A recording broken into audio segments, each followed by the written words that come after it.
You're watching Newsnight 13. Welcome back. A Grand Bahama couple gripped by tragedy following an incident which has not only left an unbearable void in their lives, but more questions than answers. Now, in the wake of their ordeal, they are calling for justice. Joan Davis-Rolle has their story. For years, Natalie and Cohen Shepherd were praying for a miracle, the miracle of having a child. Natalie, 44, knew that because of her age, her chance of becoming pregnant was slim. But the couple, who has been married for 4 years, say that after several unsuccessful attempts to conceive, their prayers were answered. We had been trying to have a baby for 5 years. I'd had a couple of miscarriages, and on our third round of IVF, I got pregnant. However, their joy would soon turn into sorrow just days after Natalie gave birth. Colette was born at 35 weeks, perfectly healthy, 6 pounds, 8 ounces. She was born on a Sunday. That following Wednesday, we got a phone call from the hospital saying something's gone terribly wrong, you must come. Just the night before, my pediatrician had looked me straight in the eyes and said she's perfectly healthy. I have no concerns about her. She's progressing exactly as I would expect. She'll go home on Sunday.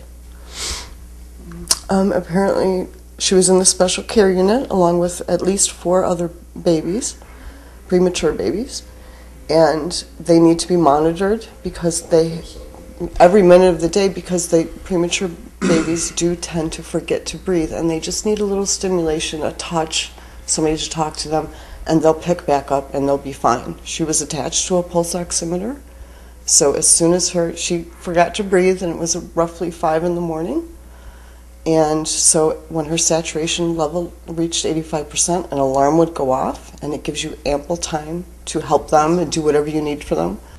But apparently that did not happen. The couple says baby Colette suffered a severe brain damage and was eventually airlifted to the nation's capital, where after 6 weeks of care on August 21st, the infant lost her battle to live.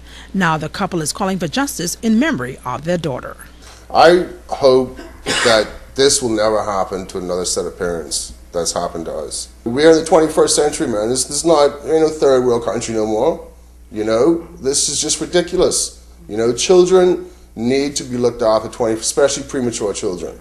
I cry every day. She's on my mind from the moment I wake up in the morning until the moment I go to sleep.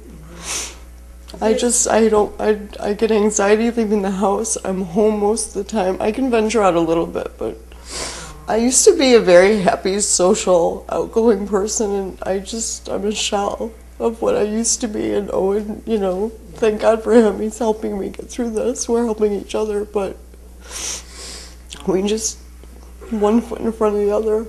Joan Davis-Rolle, ZNS Network News. Now, ZNS News spoke with the former medical chief of staff at the Rand Memorial Hospital, now pediatrician consultant Dr. Frank Bartlett, who confirmed that he was aware about the Shepherd family tragedy and what should happen in such a case.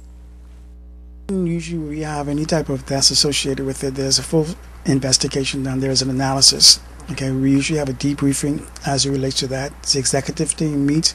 We look at all the data. We again discuss what was done, and we look at outcomes. We look at a whole bunch of different things. So there's a discussion with the group.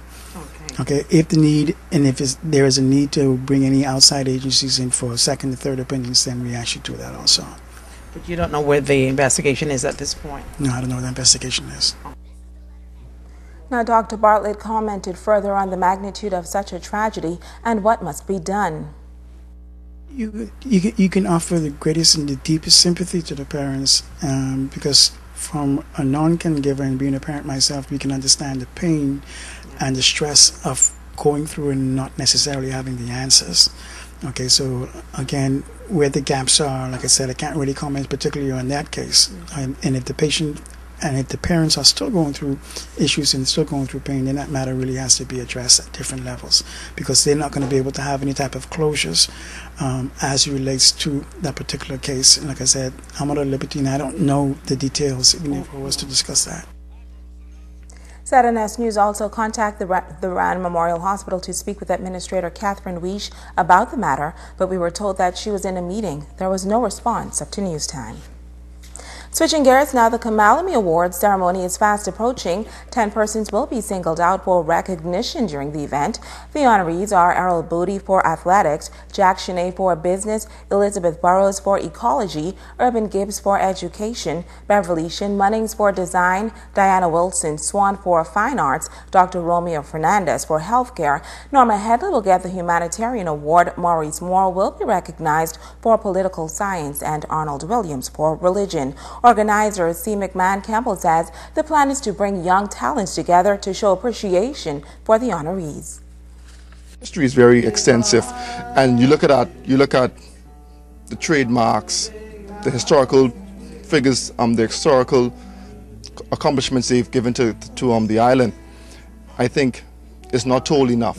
So that's why with the Kamalami Honors Ceremony, we allow the honorees with a brief bio to see themselves and explain what decisions they made, why they made it, and their impact. So I think it's more about validating each honoree going forward. Now he says he's proud of the persons that will be honored this time around.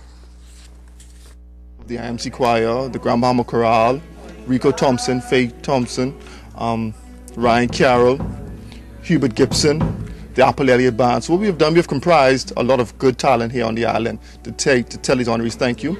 It's a formal occasion, and at the end of the night we have Freeport Jewelers. They're going to sponsor the after party. So to close the night out, we're not just going to have a concert and go home. We're going to celebrate, mix and mingle for a while.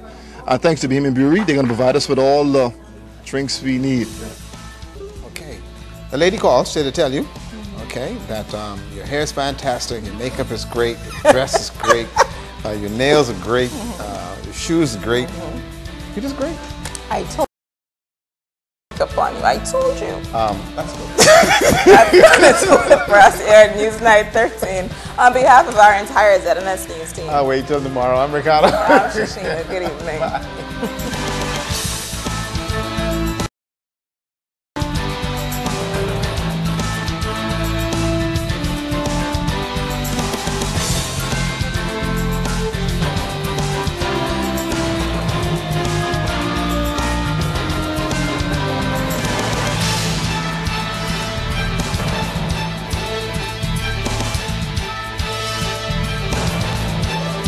If you see news in the making, call ZNS News at 351-3430.